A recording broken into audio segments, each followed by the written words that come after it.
Man, finding guest hosts and coming up with scripts for the show and editing the show is exhausting. I need a break. I need a vacation. Wait, what's this TV ad? Welcome to ClubCon, where all your wildest dreams can come true, and this totally isn't a front for any other sneaky activities. Call now to sign up. Definitely nothing going on here, right? What in the... Anthony? Yeah, ow. You'd think the Autobots would have a teleporter instead of a trebuchet. Anyway, you want to go on vacation? I do, but I can't swim for nothing, so don't count on me to do any snorkeling. I just want to lay back, relax, and definitely not see any gigantic robots. My nerves have been on edge for months now. If you can guarantee that, I'm definitely in. Yep. Definitely nothing going on here. Anthony from TFU Info returns to the show, and we kick off the start of one of the most epic Transformers storylines of all time on this episode of Transformers Chronicles.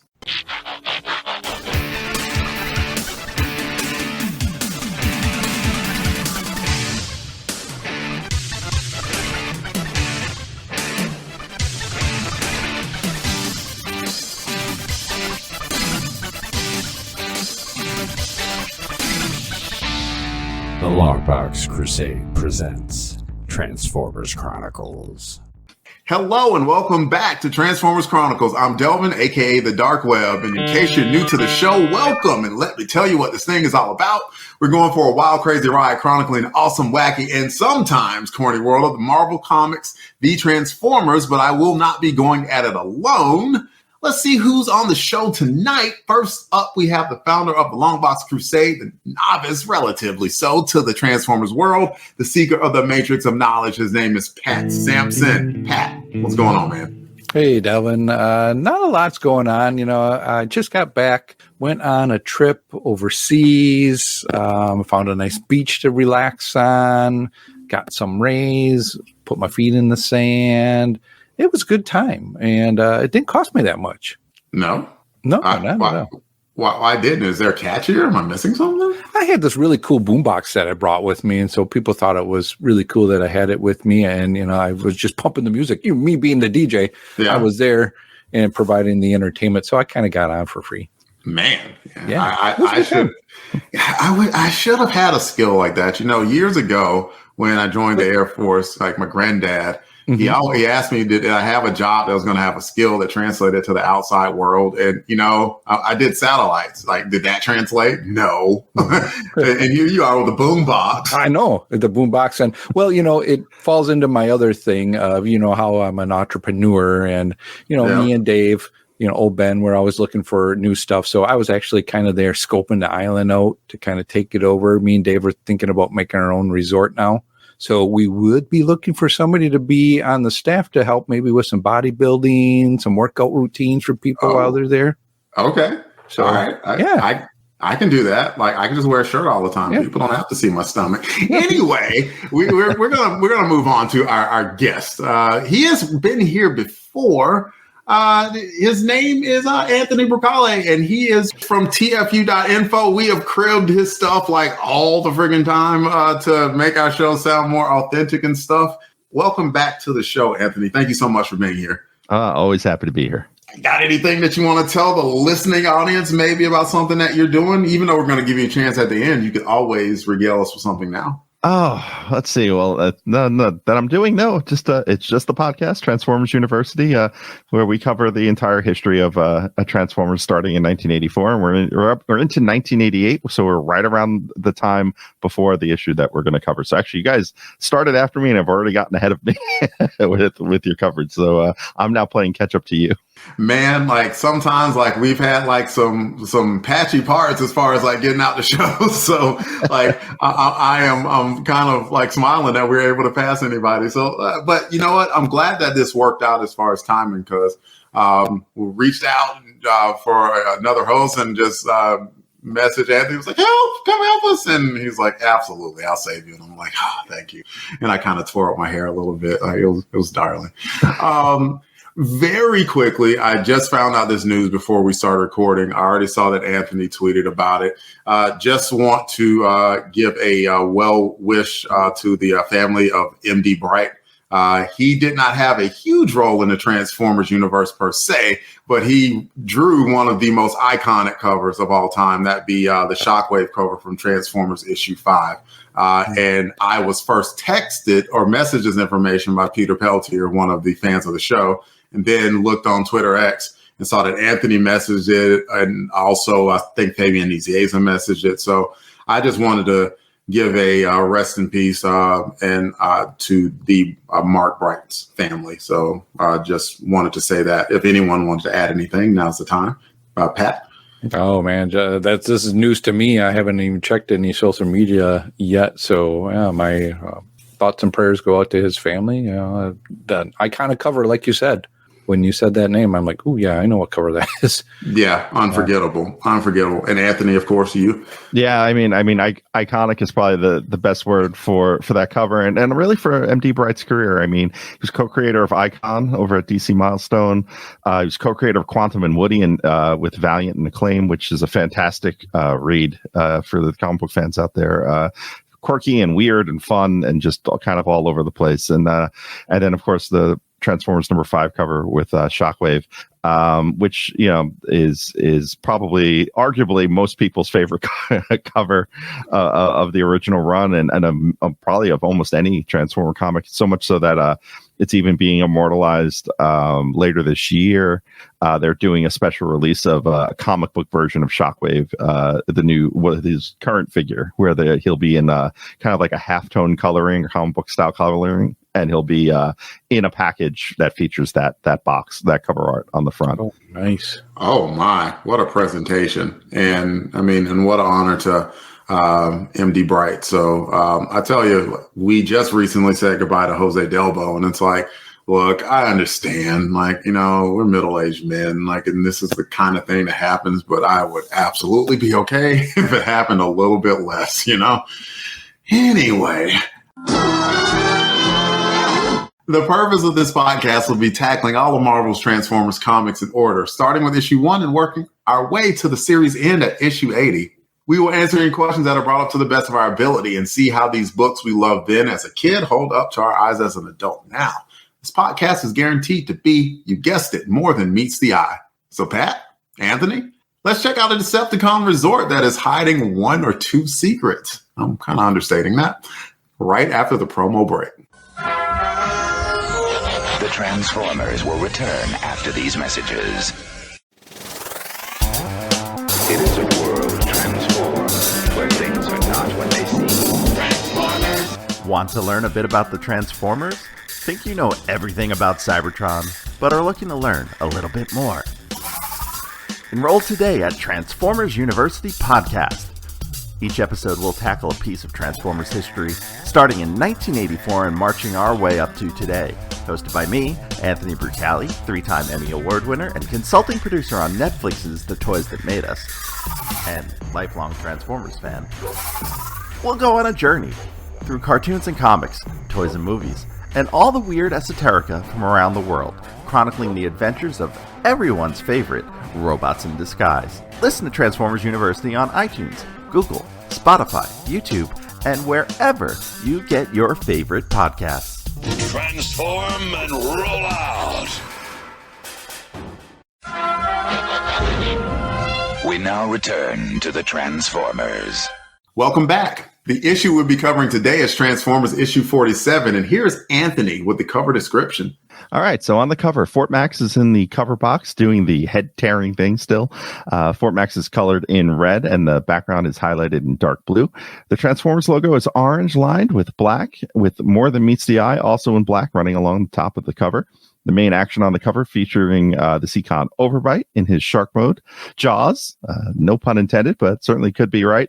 Jaws wide open, looking like he's about to chomp down on a lovely young lady who turns out to be Jessie. Remember her from way back? Car Wash of Doom, I believe. This is not a summary. My bad.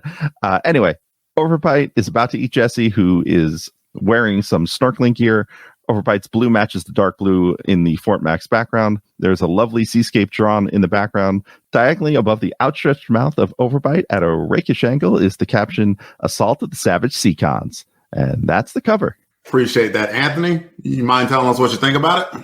The cover is probably the closest thing you'll get in the original Marvel run to having like a beefcake kind of 80s Marvel cover, girl in a bathing suit, swimming out away from Overbite. It's Bob Budiansky art, which is always a solid choice actually for a cover. Bob is just really good at kind of conveying a cover that just tells you a little bit about what's inside without giving away too much. There's a good amount of detail on it, and overall I like it. It's not, I wouldn't put it in my top 10 of Transformers covers, but like it's serviceable. I think that's kind of the best way to put it. It's enough to draw you in. It's probably not terribly memorable, but it is one of the neater covers. And quick trivia tidbit about this one. When this book was published in Marvel UK in the UK, in order to get the text to fit right on the screen on the cover, they flipped it, so it's flipped horizontally. So not only do they drive on the wrong side, but the SEACON swim on the wrong side of the. That's cool. I appreciate that tidbit as well. I'll go next. I just noticed something. First of all, a little bit of me history. Like when I opened it, the bag and board for this cover, I looked and this has to be the book that I bought originally, because it's about to fall apart out of the staples. And I saw it, and I was like, oh. So I've had this book for a while, to the point where I might need to buy a new one, because the first thing I noticed is that there's a fold in the top of the cover, and I'm like, I never would have. I'd be doing that to my comic. That's just abuse. But I give myself. That's gross, Delvin. That's gross. But I wasn't even a teenager then, Pat. So cut me a little bit of slack. Okay, in my older age, I know how to take care of stuff now. I've looked at this cover a decent amount, and the picture of Overbite looking like a terrifying shark is so eye-catching. And plus, Jessie is looking to use a old-fashioned word. She's looking very fetching on the cover as well. I didn't even notice that there are 3 other SEACONs that Bob Budiansky drew in this cover off to the right. I was like, I just saw that. Oh, look at that. So I'm never disappointed at any Bob Budiansky cover. Again, then I'll just say out loud again, I am amazed that this man never took a run on the book, or never actually drew an issue of Transformers himself, because the man clearly can draw some Transformers. Anthony, were you going to add anything to that? Okay, just making sure. Pat, what do you think? That was something I was going to mention. The other SEACONs on the side there, I thought was really cool, really small detailed, but what I like about it, they're just not kind of faded in there. They are colored decently enough where it's not just one color. They're 2 shaded colors in there, and they kind of stand out a little bit. But the detail in the jaws, you see all the kind of mechanical gears and things like that in here. It's like, wow. Jarrett would say this would be a inker's nightmare, because you have to do all those mechanic straight lines with just chain lines and all that to make it look good. So hats off to Budiansky and the inker on this. The detail of the underwater seascape that's happening as well too just pulls you in. I like how Jesse's bubbles of breath, they're going up and they go over the Transformers logo. So you kind of, see that kind of hiding the logo, not a lot, just because they're little bubbles, but still, I like that when they kind of break that wall with the logo, and they do stuff like that. And then, as you called it out, the rakish angle of the letter of the comments that say "Assault of the Savage SEACONs," that really kind of stands out too. This reminds me like one of those early 60s, maybe 70s, kind of like the horror beach kind of. I see where you're going. Still like that, like the sea monster kind of a thing. I like it. I like what they're doing here. really cool. Yeah, I just like, there are some times where you see Transformers, it's like, yep, big robot. I do understand how that would be scary. But in this case, like, I mean, a robotic shark like that actually looks like terrifying. Like that could be freaking nightmare fuel. But I've always been impressed with how Bob draws and the attention to detail that he puts in. So we can rate this thing here on Transformers Chronicles. We rate things on a scale of 1 to 10, just like the tech specs of old, 1 being the lowest, 10 being the highest. So let's talk about it. Pat, what would you rate Transformers 47, the cover? This one, I am going to give an 8. I like it. It reminds me of that nostalgic feel for those, kind of horror-y movies. And to me, I think it would stick out. Now that I've read it, I think it is one that would stick in my mind as, I know what happens in that issue now, just from this cover. And for me, I'm at an 8 too. I agree mostly with Anthony in that I could probably think of several covers, especially like if you had all 80 issues of Transformers of the original run laid out before you. Like, would this one be up there? Yes. Would it be top 10? Maybe. Do I think it's memorable? Absolutely. That plus Bob's attention to detail on how he draws the robots and took the time and drew the seascape and everything, like that's more than enough for me to justify an 8. And so I had to hesitate on that because I was thinking maybe 9, but it's very good. What do you think, Anthony? I would probably go. I was thinking 7, and then listening to you guys, it's probably top. It's probably an 8 for me. If you take the whole original run, it's probably in the top 20 of covers, so that would put it somewhere at about an 8. I think there's a big bonus for me in that I like when a cover tells you a little bit about what's in the book. Mm-hmm. I tend to give lower scores to covers that are completely unrelated to the what's in the comic.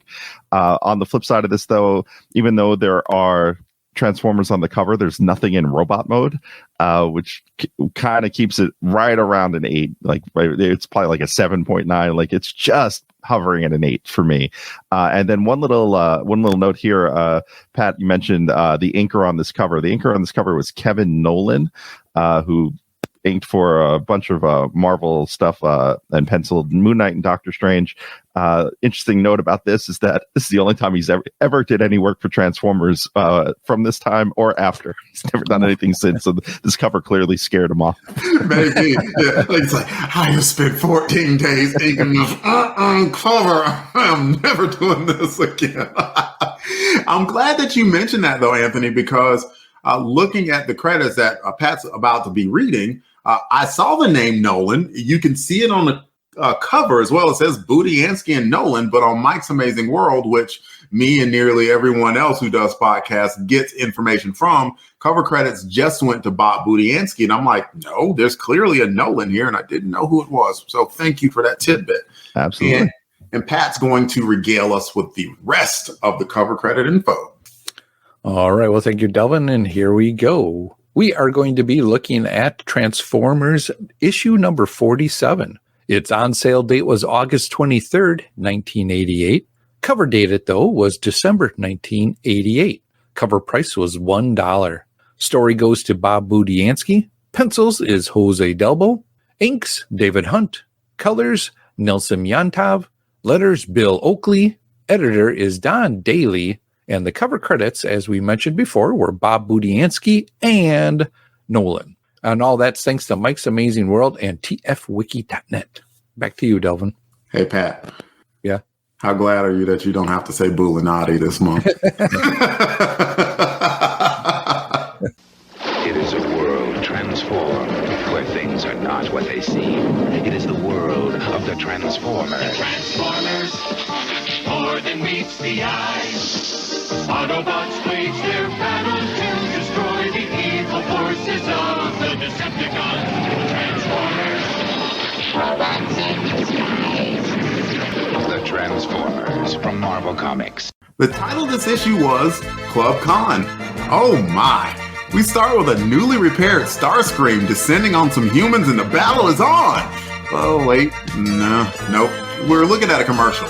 A commercial? Yeah, for some island resort called Club Con. Club Con? Well, yeah. Looks like the Decepticons have taken their island fortress and turned it into a resort, and well, the Autobots are surprised too and send Blaster to investigate, which would seem to be prudent to not only see what the Decepticons are up to, but also because the king of this island is the still kidnapped Buster Witwicky.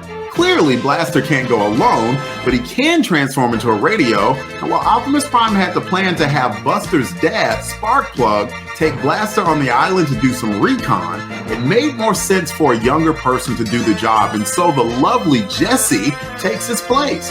While snorkeling, Jessie runs across a lot of stuff.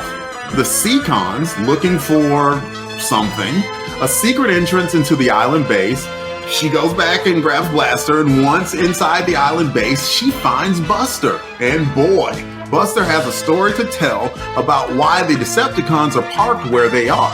They're looking for information in the form of 2 Autobot tapes that foretell the secret of an ancient source of power that is heading towards planet Earth and has been heading that way for a very long time. Ominous. Well, the SEACONs found those tapes. Jessie stole those tapes. The SEACON raid the island, and Blaster runs interference, but is forced to spit the tapes back into the ocean to keep SEACONs from threatening the humans on the island. Blaster reverts back to radio mode to avoid detection, and Jessie and he leave the island unscathed. But this adventure? It's just beginning. Boy, is it. So let's talk about the book. We talk about highs, we talk about lows, and the discussion forms forthwith. Anthony, how about you start us off, man? Oh man, there's a lot to unpack here. I gotta say the plot, the Club Con as a sovereign nation and as a business venture both seem to be on very, very shaky ground as a concept. Very. Almost Fire Island-ish. Yeah. And so I had a little bit of a hard time buying, even knowing, how ridiculous Transformers can get. Even this one, Car Wash of Doom gets a lot of flack, but this is a pretty tough scheme to get behind. I would agree with that. I would second that one. I was willing to buy it given the premise, especially like you and I, Anthony, know what's coming up, especially at issue 50. And so I think if anything, Bob was doing a going from the ridiculous to the sublime thing, because I mean, it ended and that ending.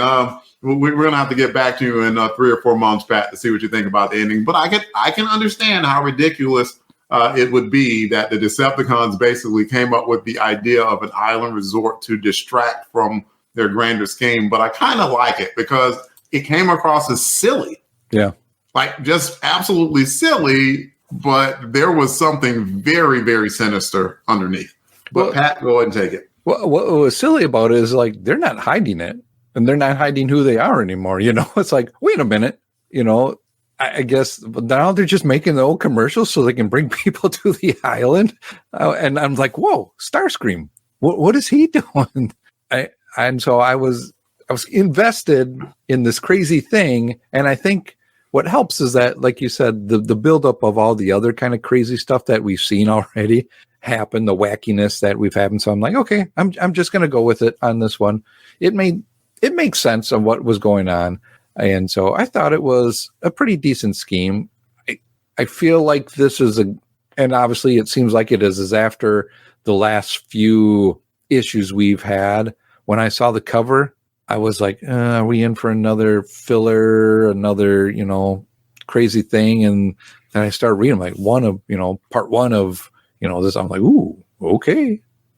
Okay, so what's going to go on here? And then I saw Starscream back, and I'm like, oh, you got me now.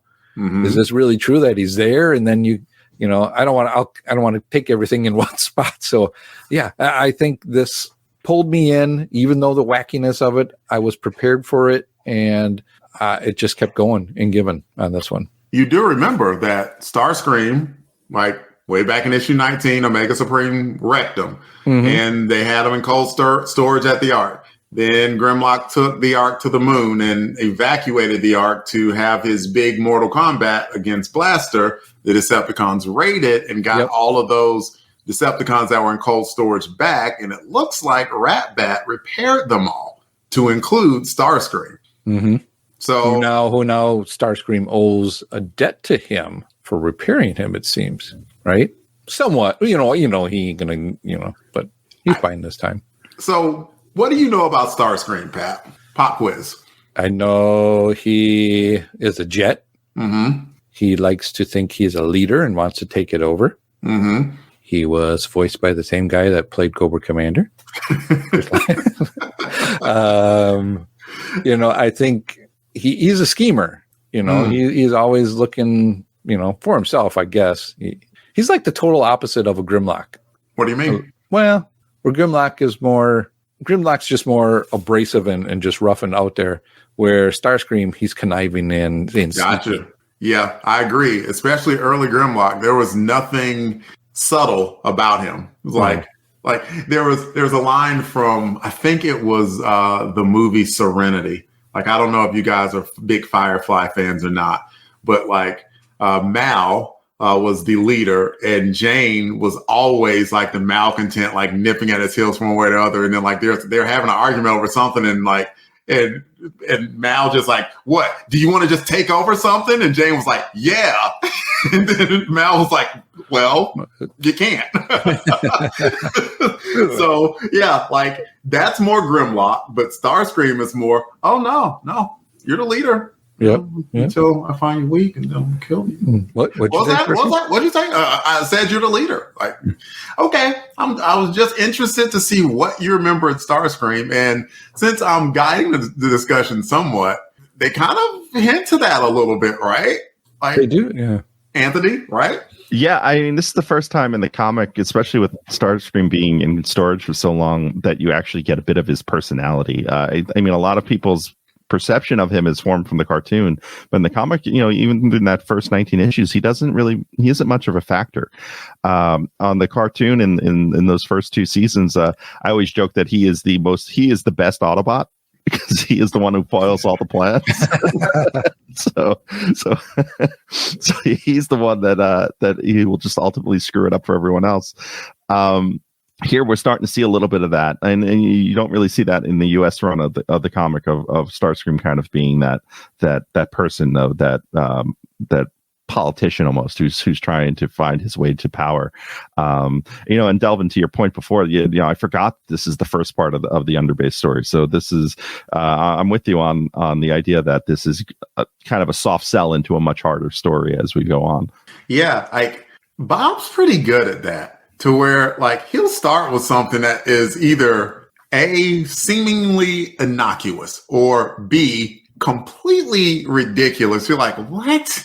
Where is he going with this? And then by the end, you're like, oh my goodness. I actually just saw something recently. This is like, I was able to read some recent comic books. Very happy to do that because Lord knows, like, I had like a year and a half worth of Batman. And Batman just did something, Zdarsky just did something very similar with Batman, to where Batman seemingly killed the Penguin. And because he did that, it unknowingly activated this failsafe, like the villains literally called failsafe, that was sent to take Batman out because Batman had seemingly gone too far. It was Batman's plan to ruin Batman. Now, obviously, this isn't a Batman podcast. I'm just only bringing it up to say that, like, I like that idea sometimes something just seemingly innocuous just uncovers something that is just absolutely terrifying. And I'm not really letting a cat out the bag to say that that's going to happen here in Transformers, but what's going to happen and how it's going to happen, that remains to be revealed. Anthony, what do you have next? Let's talk a bit about the SEACONs, I think. It's their first appearance in the U.S. book. Something neat that I just covered on my podcast was that the SEACONs appear in the Marvel UK book about 6 stories before this, when this story shows up. So, I don't know if you've ever talked much about Marvel UK on here. So off and on, so I'll get the quick gist of it is that Marvel UK ran weekly. So what they do is they would split the US stories into 2 issues, and then they would have to fill 2 other issues and do that for the year. So they would essentially write a whole other year worth of comics that would have to fit in between the U.S. stories in some way. So this is, what is pretty rare for the UK run. The SEACONs show up before in another story that takes place in the ocean, and very briefly, but they show up, and oddly enough, in this story and in that story, Overbite is like the first one that shows up. Only he's called Jawbreaker because that was like a working name apparently for the toy before they finalized names. And then actually the UK story actually has to go back and backtrack that they already appeared in the story. So the cover, I think, for this one in the UK version says the return of the SEACONs. The SEACONs are back is what it says, which is completely different than what ours says. But it was neat seeing them, though we didn't really get to see some of their bigger powers and their bigger effects that they have as a team. I wish that we could have gotten to see Piranacon. Like to see Jose Delbo draw that would have been incredible. But Pat, what did you think about the SEACONs as a whole? Did you like them? Did you not like them? Or are you just like, oh my God, more robots? Yeah, I am kind of, when we get more robots and all that, and kind of getting roboted out. But I think with this one, I was interested. So I guess I didn't know if they did become a bigger thing, a combiner or whatever. Do they make something bigger? It sounds like they do. So that makes it more interesting. And I think I like that it's the theme of sea creatures, that kind of thing is different than the other stuff that we've seen before. So I like that. I'm really interested to see what they look like when they're in a big full mold. I mean, it certainly makes sense that if they're going to be on a planet that's 75, 80% water, that maybe they come up with some robots that could adapt to the sea. Unfortunately, Pat, we are not going to see Piranacon in the rest of the book. So will we see, I guess my question is too, will they be more of them maybe in the next issue, or do we continue to see them down the road? Okay. I don't think so. Yeah, I don't remember them being in it beyond this. You could see them in the UK book. And it's neat and sad too, because the Piranacon as a concept, as a combiner, was a slight departure from what we're used to of having that the main body and 5 limbs. Don't give away too much, Anthony. I got a Transformer spotlight to read later. I'll hold on to it. Okay. I didn't go that far down in the script. But I will tell you, a SEACON appeared in the film The Disaster Artist with the story about The Room with James Franco and oh God, who else was in it? But yeah, in The Disaster Artist, there's a scene with where it's Tommy Wiseau, being Tommy Wiseau, and he gets in the car. Someone gets in the car, and there's a SEACON toy on the dashboard, and he's like, "Don't look at Robot." He says, "Don't look at Robot Crab. He's shy." That's random. That's crazy. So we talked a little bit about Starscream, talked about the SEACONs. There's a few other things to talk about. Like, it's interesting because I think this one ran a little bit short. I didn't count the pages, but I could tell they put a little bit of filler at the end. I don't know whether or not in the Marvel Unlimited version that they included those extra pages, but in the original comic book, they did about 3 or 4 tech specs for for some of the Headmaster Transformers, which immediately in my adult mind said, okay, they're doing this because the story was short. They wanted to shorten the story. But was I correct on that? Or was this a full-length story? No, so the story is shorter, but they actually shortened the story to include what they call the Transformers Universe profiles. Yep. So those profiles, there's actually a 4-issue miniseries that came out prior to that. I don't know if you guys covered that one, but these are the add-ons to that. So they, instead of doing another a miniseries run or an additional book, this is the first time it appears in the main book, and they will happen throughout up almost till issue 80. I think 78 or 77 might be the last ones, but there'll be 1 or 2 every issue or every other issue from here on out. Pat, did you get to read those? Did you get to see that? I did see them, yeah, but I guess I didn't read them. I just kind of looked at the names of them. Pat, but they look pretty cool. How dare you, Pat? I didn't read them either. I didn't read them either. I'm going to be honest. The one thing I was looking at when I read through, I'm like, oh, they got their abilities, but they don't have the specs. And I'm like, oh, these would be cool things for, spec talk and all that. But so far, they didn't. Yeah, I agree with you on that. But I do think that that's kind of cool, like as opposed to just extending the story just to extend it, just to do a little bit of basically add-ons to what Anthony was referring to, Pat, is they called it Transformers Universe. And there were 4 issues that came out, and every Autobot, every Decepticon, they put them in alphabetical order. And while I didn't have the tech specs on it, like it had kind of like the read through, just like you saw for these Transformers, like they'd have a really cool drawing of it. They even included some of the characters from the Transformers, the movie. So as a kid, like, it was awesome to have that. Like, it was basically the Transformers Bible in a sense. Yeah, basically from the G.I. Joe universe, it's the order of battles. They did the same thing with G.I. Joe where they just did, I think it was a 4-issue run to miniseries where it was each page was a character, had the background in it. How dare you? G.I. Joe, who cares? I'm in both universes, so I got my... You are. You have toes in both universes. I want to talk about Blaster. I was kind of glad that, like, Bob did kind of he did a very cool thing to start the book. After introducing Starscream and, like, the off-kilter thing of Club Con, when they went to the Autobots looking at this commercial, they showed 3 of, like, the biggest Transformers that have been in the book so far: Optimus Prime, Fortress Maximus, and Grimlock, all kind of just sitting there chilling out.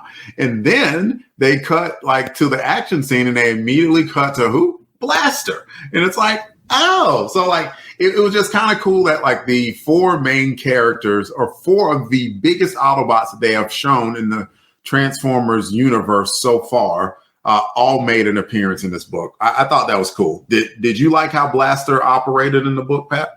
I did. I thought once they did that and then showed Blaster, I'm like, oh, okay, they're going to their man of action or robot of action, which is Blaster. And, we've gotten to see what kind of guy he is over some of the older issues that we covered. So I was like, okay, cool. Let's see what Blaster's going to do here now that he's got the okay or the approval from Prime and Fortress Max and Grimlock.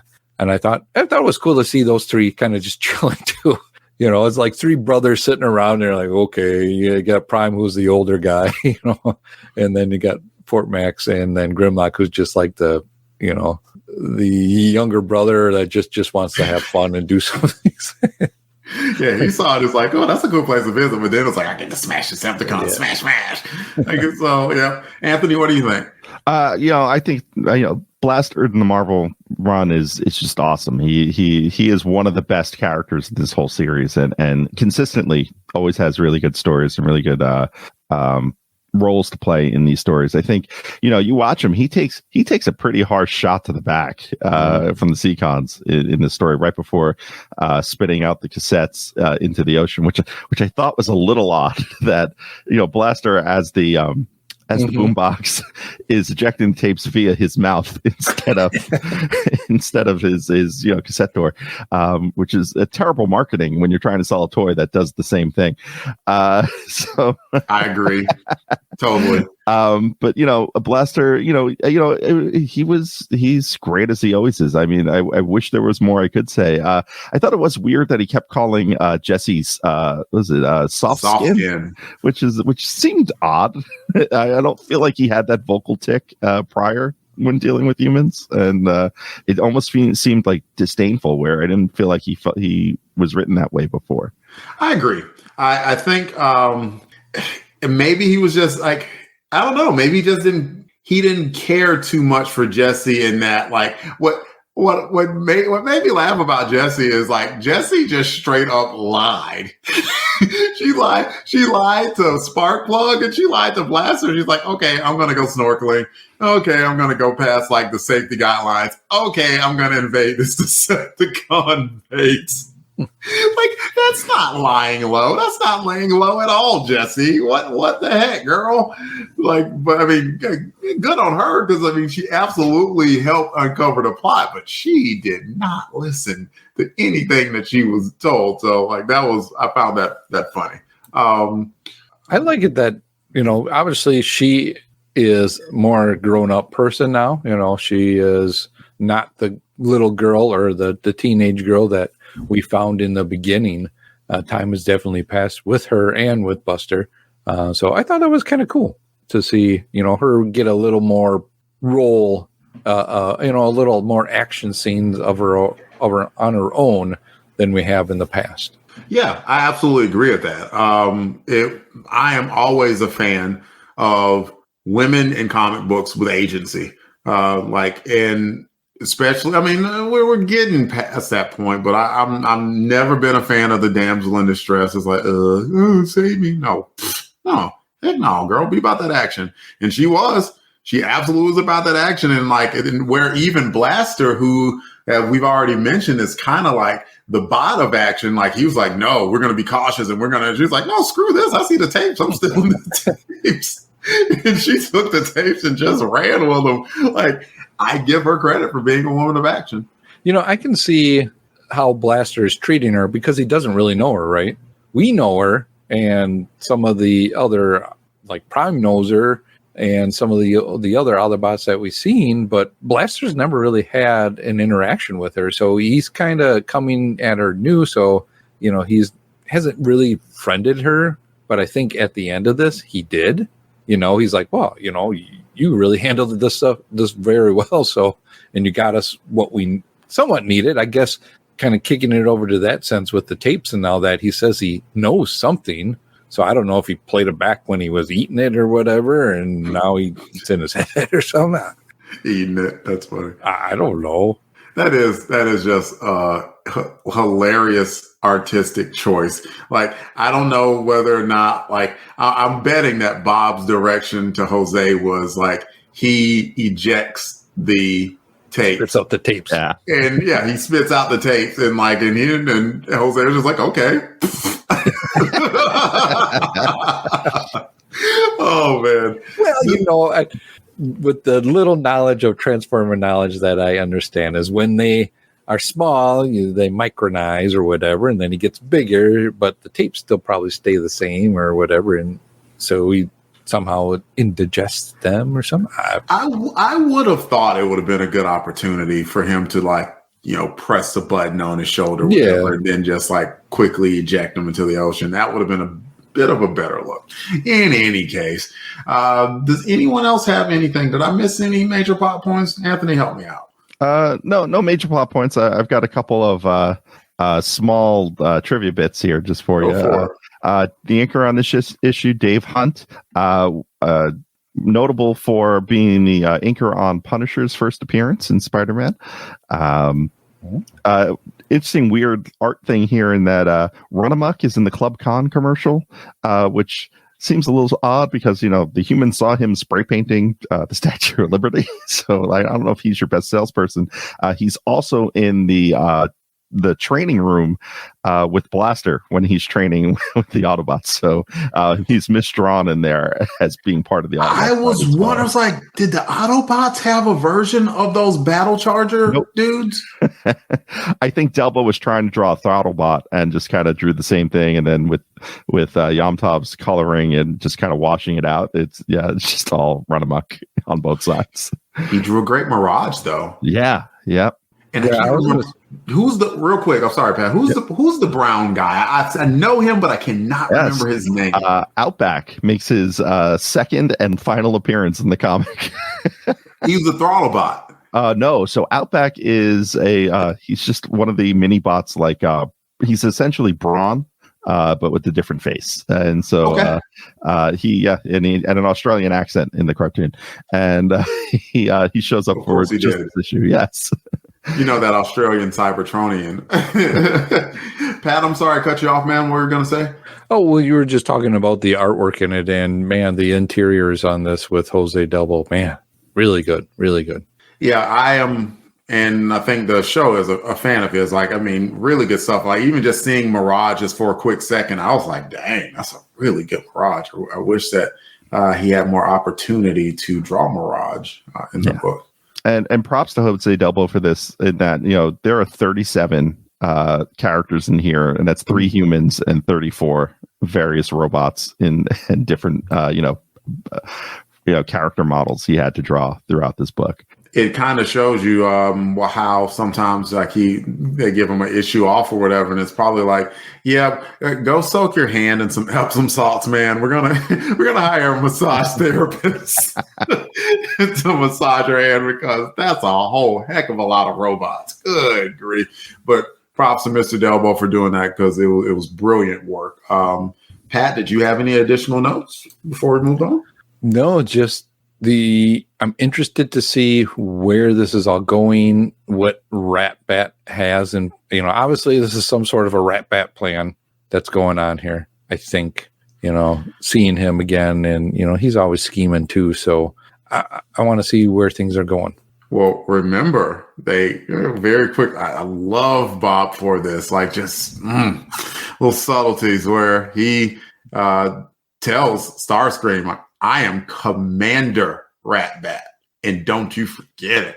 You know, like, I don't know if a bat can roll his neck like I'm rolling that. You know, that's the attitude that he had. Don't you forget it. I am Commander. So yes, this is a Commander Rat Bat operation that is going on right now. And you would think that it maybe have something to do with fuel or something, but we don't know yet. Looks like the answer to whatever is going to be coming is A, something that has been in the works for millions of years at this point, and is B, heading towards Earth, and C, the information that the Autobots were going to send to Optimus Prime, and the rest of the Autobots were found on those 2 cassette tapes, of the information of which has yet to be revealed.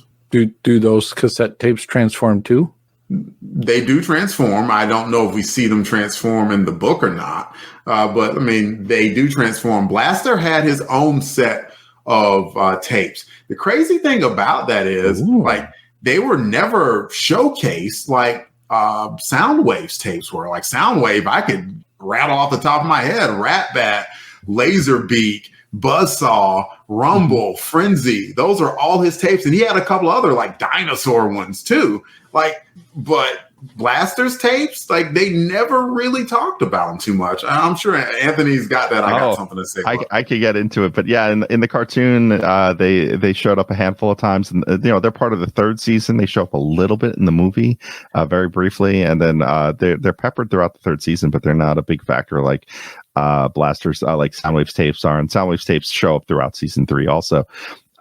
These 2 particular tapes, Rain Dance and Grand Slam, they're interesting in that they're the final 2 tapes on the Autobot side for 1988 and for the original run.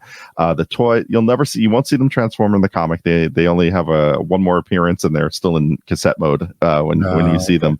But the toys themselves are notable for 2 reasons. One, neither one of them has a robot mode. They both turn into vehicles, but they do combine into a larger robot, the 2 of them, and they form a robot called Slam Dance. And so that is where they what becomes of them as far as the actual physical toys, but you won't see that in the Marvel run.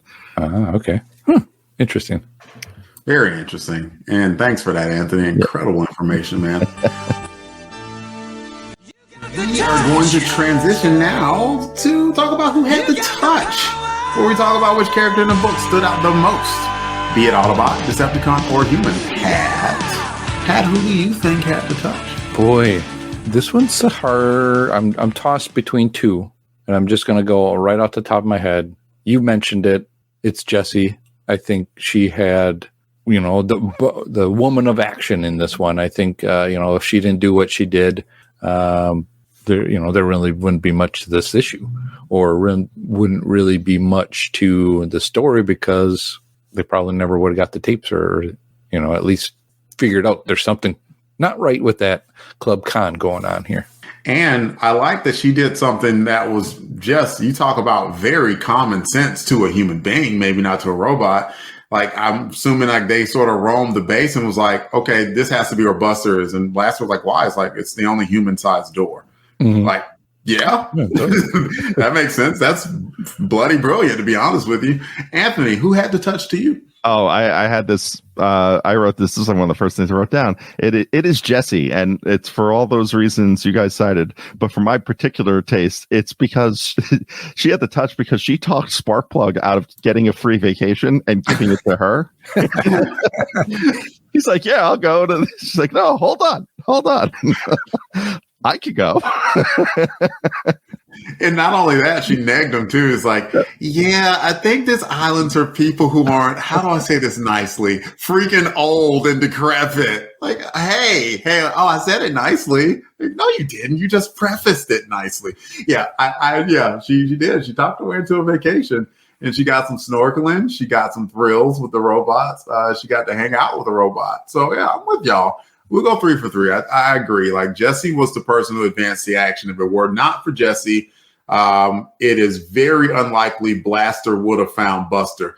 To be fair to Blaster, like, even when he like dropped onto Sparkplug Witwicky's doorstep, like, he was like, okay, we're going to recon the island. We like to use you because you're human. And oh yeah, we might be able to find your son. He never promised it, to be fair to Blaster. Yeah. And then just very, very quickly, as another plot point that I wanted to mention, and a kind of another nod to Bob Budiansky, is Sparkplug said nearly the identical thing to Blaster that he said to the last robots that came to his door. Last robots came to the door, it's like, piss off. Like, get out of here. I want nothing to do with you. And in this case, he's like, I already said I don't want anything to do with you guys, but I'd shake the hands with the devil himself to get my son back. And I'm like, that's good characterization, and that's very good continuity by Bob. So just a quick nod of the Captain Bob.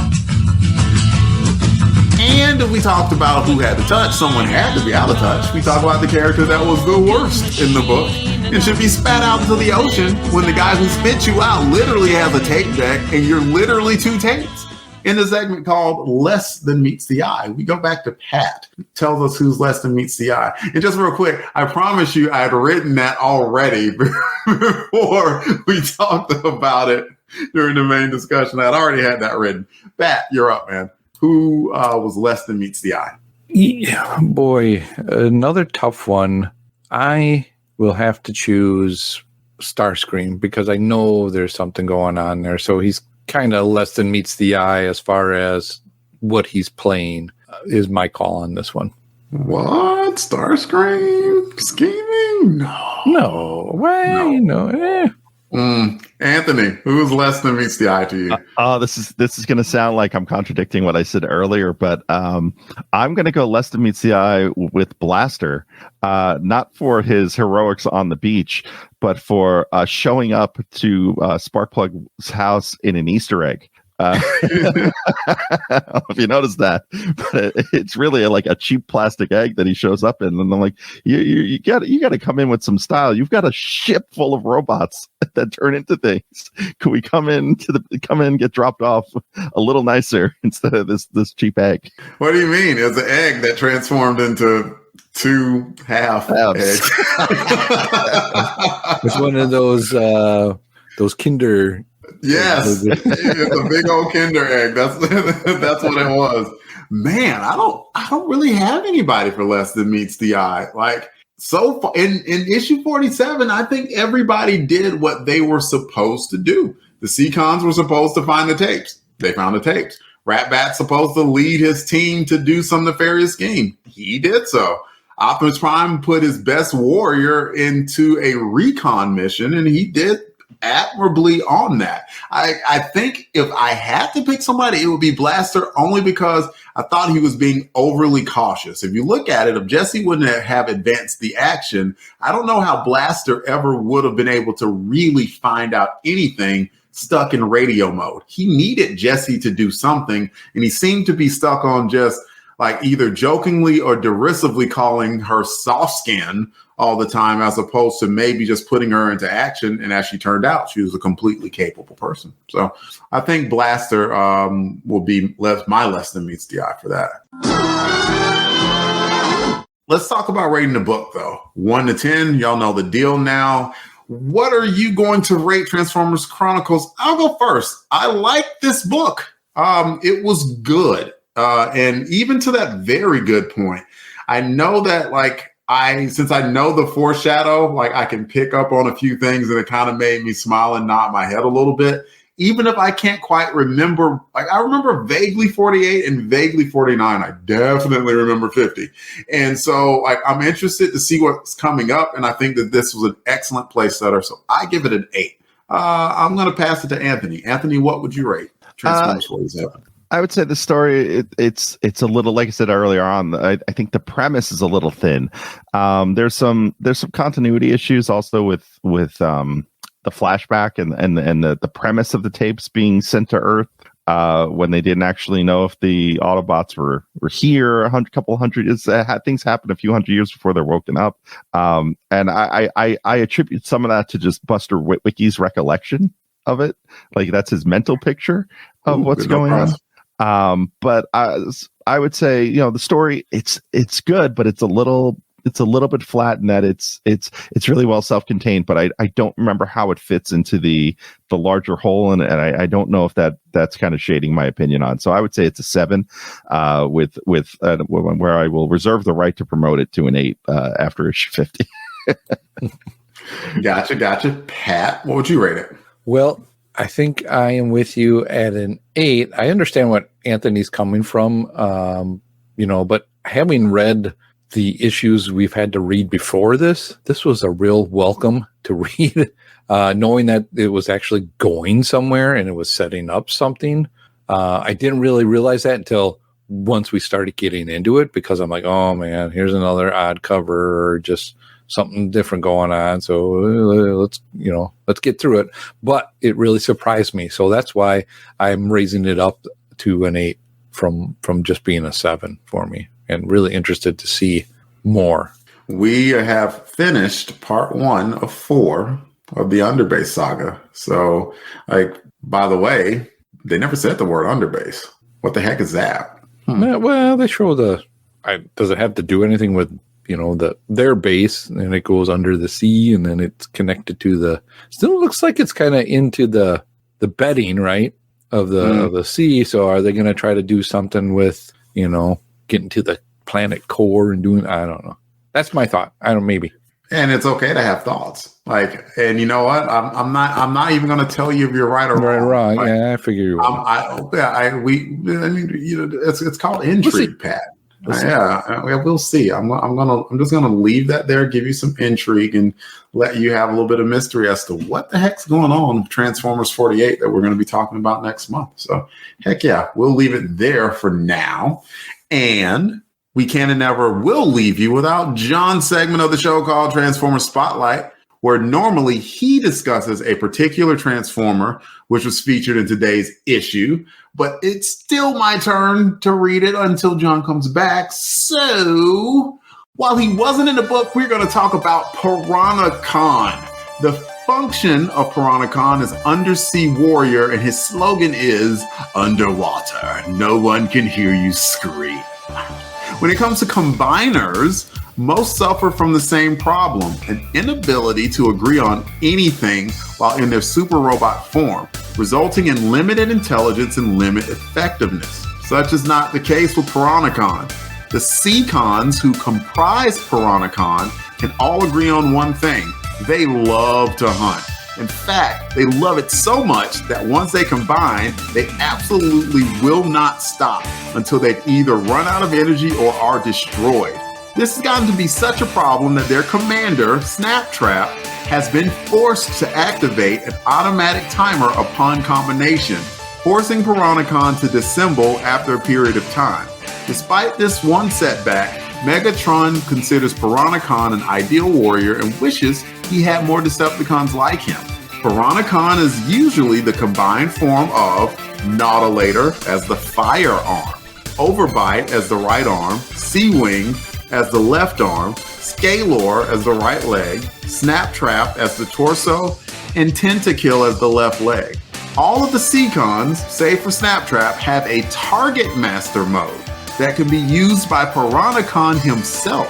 Overbite was intended to be the Combiner's main weapon, but Nautilator's incompetence resulted in the formation mentioned above. Piranha was released in the 5th year of Hasbro US Transformers toy line, and it's the 4th year in Europe. Strength is a 9, Intelligence 7, Speed 4, Endurance 6, Rank 7, Courage 9, Firepower 10, and Skill is 6. Thank you to both tfwiki.net and TFU Info for all of the information that I cribbed above. And with that, we will go to a promo break. The Transformers will return after these messages. WhenItWasCool.com is your source for the best in retro pop culture. When It Was Cool features articles and podcasts on retro TV and movies, toys, action figures, pro wrestling, food, video games, and more. Hit the Patreon button to support us and get instant access to hundreds of premium podcasts and features. Family friendly and fun. WhenItWasCool.com. We now return to the Transformers. Now is the time for transmissions, where we heap praise upon the audience for listening to us. We are going to talk about Transformers Chronicles episode 44, where, of course, we discuss Transformers issue 44. And thank you to the shares and retweets from both Scotty Cameron and Serpy Matt. Now we're going to talk about comments, because we always seem to get a decent amount of comments. The people who comment, y'all need to be liking and sharing and retweeting as well, so you can let everybody else know about this podcast too. But that said, thank you very much for the comments. We love reading them. And I'll start with Scotty Cameron, who says, "Man, Optimus isn't having a good day. Liked starting the episode by discussing Transformers by DWJ because that run is great. I hope by now you've read Duke and Cobra Commander and saw The Secret in Cobra Commander #1. I hope to see Rom in Image's Energon universe." Real quick, Scotty. So it's not going to come out for a few months, but you might want to listen to Crusademas this year, episode 4, because Ryan Daly brought along a comic book in the Energon universe, which I will not reveal because, heck, we want you to listen to that episode. So I know a little bit about it. And yeah, I am enjoying the heck out of the Transformers Energon universe run. Anthony, have you read any of that? I've been keeping up with all of it, and it's good. It's a great take. It's very competent comic book storytelling. I don't know if it's necessarily for me because some of it is hyper violent, but it is really good overall. It's like, I'm normally not necessarily a fan of hyper violence here or there or whatever, but I'm like, oh my God, the volume is turned up to 10. Like Daniel Warren Johnson, and I even included him. I was like, Daniel Warren Johnson has lost his damn mind. And I'm like, I mean it, like, he is volumes up to 10, pedal is absolutely to the metal. I've been impressed so far. And the Energon universe overall, whew, really good. Anyway, do you want to read the next comment, please, Anthony? Yeah, let me just pull it up right here. From Rod Lynch, that's a pretty cool cover. Sadly, I missed that issue the first time around. Pat, go for it. I'll take the next one from Matt Passo, and he says, "Great episode for another Doctor Who reference. It would have been hilarious if Optimus told Skylinks that they couldn't save him. The Skylinks Carnival act is a fixed point in time." I got it somewhat. I don't know much about Doctor Who, but I kind of get that. Anthony, you're a Doctor Who person by any chance? Never seen it once. you and me both. Like, all right, so I don't feel too bad about it. I've never seen a single episode of Doctor Who, but I sort of get it that, like, it's time travel. So he's just saying that it would be funny if Optimus had told Skylinks he can't save him because the whole thing is a fixed point in time, so it can't do anything to change it. That's funny. I'll read the next one, because it's actually Jonathan responding back to him, who probably got what Matt was saying in his response back to Matt. He says, "I'm sorry. I'm so sorry. I'm so sorry. Autobots, let's roll out. Next comment is from Christopher Willett, who says, that was a wild cover. Can't wait to be reminded what the story was. Hopefully you enjoyed the story, and you can always let us know about that. Give us a call. Like I would love to be flooded one time with a bunch of comments and phone calls about Transformers Chronicles, to be honest with you. Anthony, your turn. Sure. Matt Poiso, once again. I am left with one thought. I wish you knew where the Rocket Cycle Racer came from. So John very cleverly did a Transformers spotlight on Rigel, the Rocket Racer. Excuse me, Rorza, the Rocket Racer from Rigel 3. There we go. And I said that without even looking it up, like, because he said it so many times during that synopsis. It was funny. Let's see. Oh, Pat, your turn. I'll take the next one from our friend Herbert Fung. And Herbert says, while I know I read it back in the day, this just didn't stick in my memory. But I didn't do this anymore. But I agree with your review. This issue was kind of fun. And Herbert also did his own rendition with his toys, figures, and recreating the cover for issue 44. Yep, there is. My boy even has a trapeze guy, so I'm assuming that no, that's not Rorza. Rorza is on the cycle, and he actually has a Rorza. And I believe we deleted or forgot to include the rest of your comment, Herbert. You explained what it was, like what you did for Rorza. He has a trapeze set up, and he has Skylink sitting on top of like the original Optimus Prime. Like it is a wonder to see. And he's got the Protectobot Groove as the motorcycle. There you go. I appreciate that, Anthony. And Pat, do you post this stuff on longboxcrusade.com still? Yes, there is a post there. Oh, like, do you post like Herbert for Herbert stuff by any chance? No, I don't. Okay. But I could add it. Might be a fun thing to do. Yeah, but, I could add it to when this issue comes out. Yeah. Yeah, that's only if you feel like. Got to remind me. Yeah, and I'll make sure to do that. Let's see. Oh, it would be my turn. Brent Barnhart says, "Can't forget Daisy." You absolutely cannot. She's the teddy bear, you know. And then my turn here. The Aaron Henley. Wait, did they use Spinosaurus because they lost the Godzilla license? Did we miss out on a Godzilla versus Transformers battle? I just made myself sad. I think that a Transformers versus Godzilla comic book would be pretty dope. Yeah. I'm not even like the hugest like classic movie monster guy per se, but I'd be interested in that. Like it would be a crazy fun movie even, but like that seems like a movie that's so crazy and fun that like no movie producer would like put the $100 million they need to make it like the mega blowout that it needs to, because they'd be afraid that it'd bomb, but it would still be fun. I would watch it. I mean, heck, they made Pacific Rim, and like I jokingly used to call Pacific Rim fake Transformers. So like if they made Pacific Rim, then maybe they could make a Godzilla versus Transformers. And I think it'd be a good fun summer movie. Just fun popcorn, go out and watch it in the summertime. Yeah, and Transformers crosses over with everything now. There's all sorts of collaborations, and this is not an official Transformer. I do want to show you something since I know it's an audio podcast, but this is a knockoff that came out in the 90s called Godzilla Bot, I think, and it's Grimlock. It's the Grimlock toy, but it's as a Godzilla. That's cool.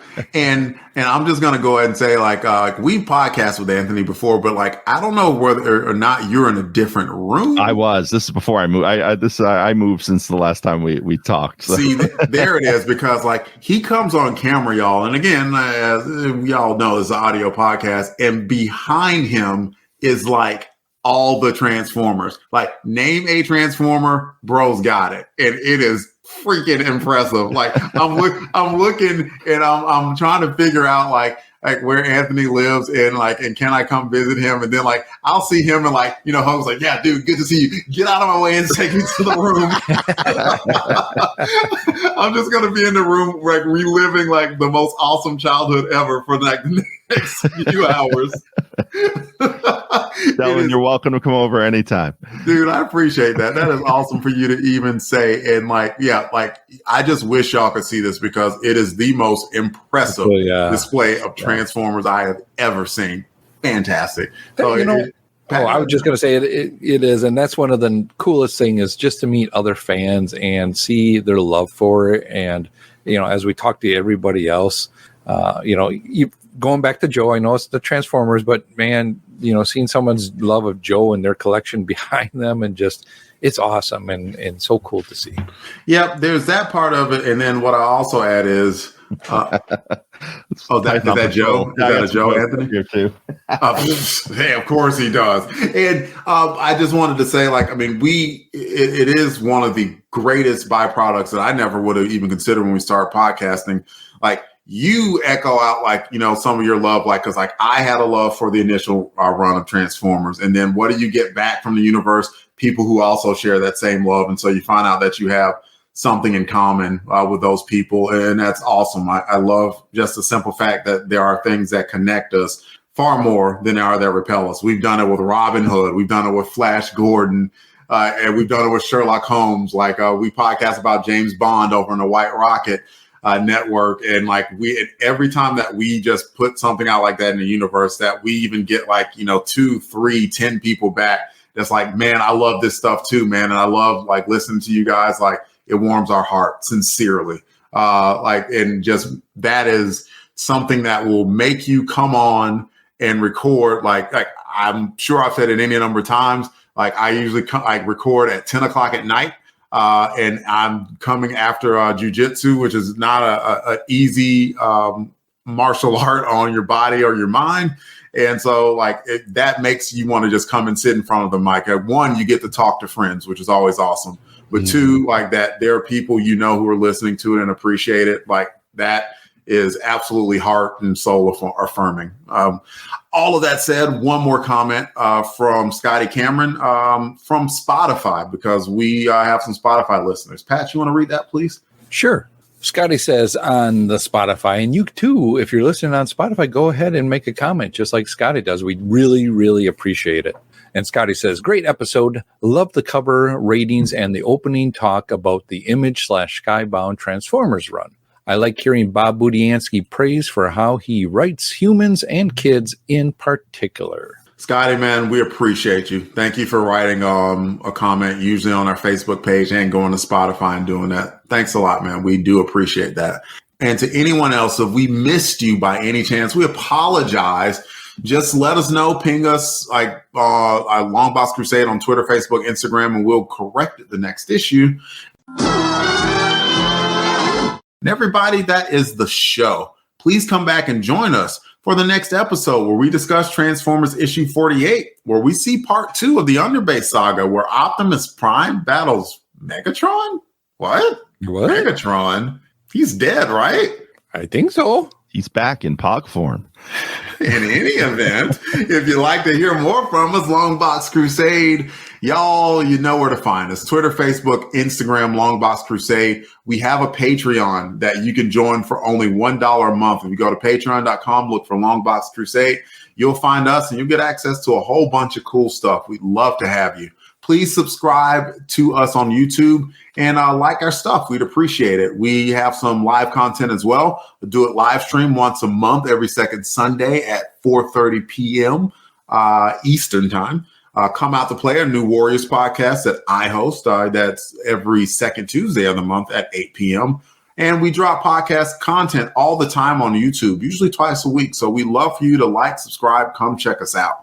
We even have a voicemail, and you can call us and leave voicemail comments about this show or any other show. I love to get this thing flooded at one time, like 10 minutes of comments. That would make my day. 707-532-5269. That is 707-532-LBOX. Pick up the phone. You heard Pat saying, pick up the phone, make that call. You can email us too. contact@longboxcrusade.com. We read emails too, y'all. You hear me. I read reasonably good. So I love to read a comment if you decide to just email us one day. Anthony, dude, thank you so much for having us. Thank you for all the knowledge that you dropped on the show. Like, you were a +10 to the show, not just a +1. We greatly appreciate it. Please take this time to to tell us about where you can be found out on the internet. Sure. So first, I just want to say I love being on the show. Happy to do it anytime we can make the schedules work. Love hopping on this one. It's so much fun talking with you guys. And I would say that if you liked all the odd Transformers tidbits and information, and weird factoids, then check out my podcast, Transformers University. We do a history of the Transformers brand starting in 1984, coming all the way through, hopefully eventually today, if I can get on a much more regular schedule with it. We are into 1988. We cover everything, the cartoons, the comics. We'll have, we're at episode 142 or 43 by the time this episode drops. Oh, cool. We'll be talking actually Marvel UK, first appearance of Piranacon in the latest episode, and then follow that up with a thing we like to do called By the Numbers, where I go through all the tech specs for a year of toys, in this one, 1988, and go and break down who has the highest strength, who has the lowest strength, and where they fit within the Autobot and Decepticon hierarchy, and who has some fun and quirky functions and personality traits and all sorts of things like that. So that's the podcast. We break down everything pretty tight. Also, the website, www.tfu.info, the world's longest running transforming toy archive. And you can find me on social media at TFU_info on Twitter, or TFU info just about everywhere else that you might check out LONGBOX CRUSADE, including Patreon and YouTube. And that's where you can get to me.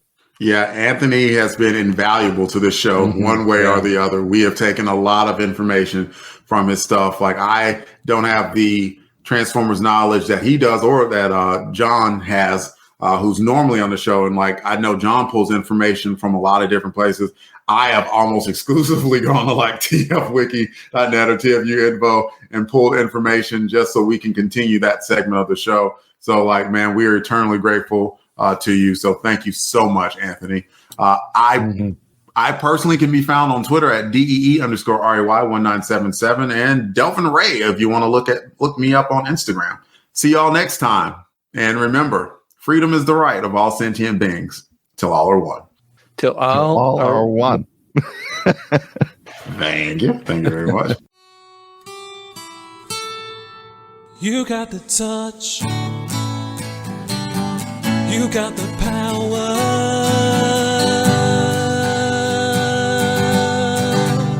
Yeah. All songs, song clips, and characters discussed are copyright of their respective copyright holders, and no infringement is intended, and it is for entertainment purposes only. We are just fans that like to share our love of comics.